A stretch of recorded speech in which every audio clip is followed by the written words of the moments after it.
What's the better strategy for your business, local SEO or paid search? Let's break it down. Local SEO optimizes your online presence for attracting business from relevant local searches. Paid search, on the other hand, allows you to place ads on search engine results pages. Both strategies have their unique benefits. Let's delve into the pros and cons of local SEO. This strategy offers cost-effectiveness, long-term results, and organic traffic. However, it requires patience to see results and continual upkeep. So, while local SEO can be a more affordable and long-term strategy, it's not without its challenges.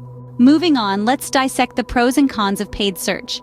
It's a powerful tool, offering immediate results, targeted reach, and scalability. However, it does come with a catch.